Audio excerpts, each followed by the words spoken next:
महाराज की जय, आदिशक्ती मुक्ताबाई महाराज की जय, भक्ती सम्राट नामदेव महाराज की जय, सच्चिदानंद श्रीपाद बाबा रामदास बाबा महाराज की जय, नारायण बाबा रविदास बाबा महाराज की जय, नाना बाबा महाराज की जय, सर्व संतान की जय।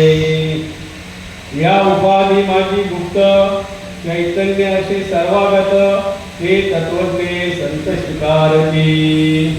ज्ञानेश्वरी दुसरा अध्याय 205 ओवे।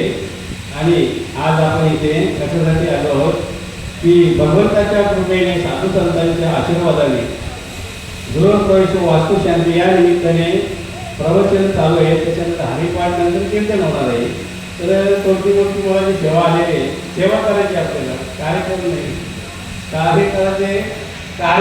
कार्यक्रम नाही आणि प्रवचन नाही, सेवा करायची। सेवेचे सांगितलेले करावे, काम येते होतोपणा काही उपयोगाची नाही।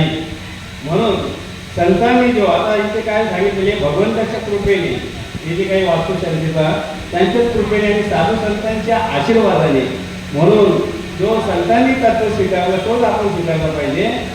या उपाधी माझी गुप्त, उपाधी म्हणजे हा देह आणि या देहामध्ये जे गुप्त आहे ते चैतन्य आणि ते सर्वगत, या उपाधी माझी गुप्त चैतन्याशी सर्वगत संपूर्ण शरीरामध्ये ते तत्वज्ञ संत स्वीकारती। जे तत्वज्ञ संत आहेत त्या चैतन्याचा स्वीकार करतात। आपणही त्याचा स्वीकार केला पाहिजे आणि केलेला आहे। ज्यांनी केला नाही त्यांनी करायचं आहे, कारण चैतन्य सर्व सदा, चैतन्य सदा सम, सर्वागत सदा सम, ते आपणचे आद्वैत ब्रह्म हे संपूर्ण जाण वर्म समदृष्टीचे।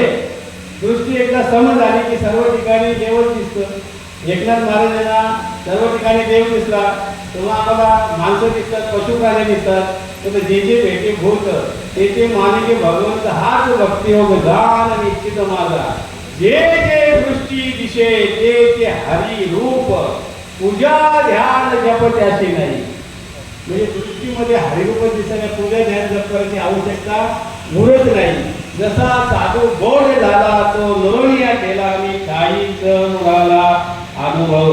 एकदा साधूचा गोड झाला, काहीच उरत नाही, तिथे संपला विषय तुझा, त्याला बाद करून टाकला। हे तुम्ही नाही, ते तत्व तुम्ही, ते तत्व संतांनी स्वीकारले, ते तत्व आपण स्वीकारलेलं आहे। हे लोकांना सांगायचं, आपल्याला हे समाजाला सांगायचे की आम्ही जे साधू संतांनी ज्या तत्वाचा स्वीकार केला, आम्ही त्या तत्वाचा स्वीकार केली, तुम्ही सुद्धा या तत्वाचा स्वीकार करा। ज्याला करायचं असेल त्यांनी करा, ज्याला नसेल नंतर करा, कधीही करा, कारण पुन्हा पुन्हा संधी नाही। शेवटची पाली एक मनुष्य जन्म आणि चुकलिया वर्म फेरा पडे। या माणसाच्या जन्मामध्ये आपल्याला शेवटची संधी दिलेली आहे देवाने। आता जर आपण संधी सोडली तर परत 84ला लटकणार, कारण 84 योनीचा फेरा काही साधारण नाही, पण त्याच्यामध्ये आधी 4 झाले, नंतर 84 लक्ष येऊन एवढा फेरा फिरून आणि आपल्याला नरदेह चांगलं मिळेल आहे। कशासाठी? देवी दिला देह भजन कोमटा आणि तोया झाला पाटा बालिकेचा। जेव्हा संतांची कृपा होते तेव्हा संत कृपा झाली, इमारत फळा आली आणि संत कृपा झाली, वाचा बोलायला लागली। मुखम करोती वाचालम पंगुम लंगे ते गिरीन यत कृपा तमहम म्हणजे परमानंद माधवम। देवाची कृपा झाली, मुका माणूस पण बोलायला लागतो, पांगडा माणूस पर्वत ओलांडून जातं। कृपा झाल्यानंतर तशी देवाची कृपा म्हणजे सद्गुरूची कृपा। सद्गुरूची कृपा इथून बोलत असते। आपण मी बोलतो, मी सांगतो, मी प्रवचन करतो, तू कोण करणार, तुला काहीच येत नाही आणि काही करू शकत नाही। सद्गुरु कृपा आपल्या मुखातून बोलत असतं, म्हणजे श्रीपाद कृपा माझ्या मुखातून बोलत आहे, मी फक्त निमित्त आहे, असा विषय। म्हणून माऊलीने काय ओळी भरलेली आहे, विश्वची माझे घर।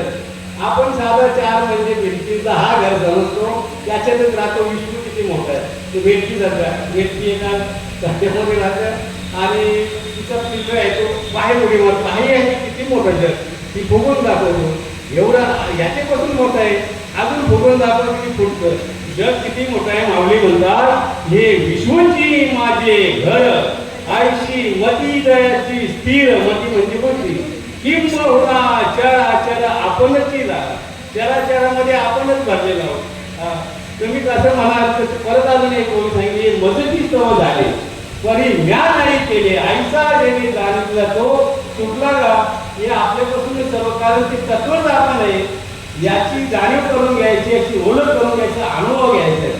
कारण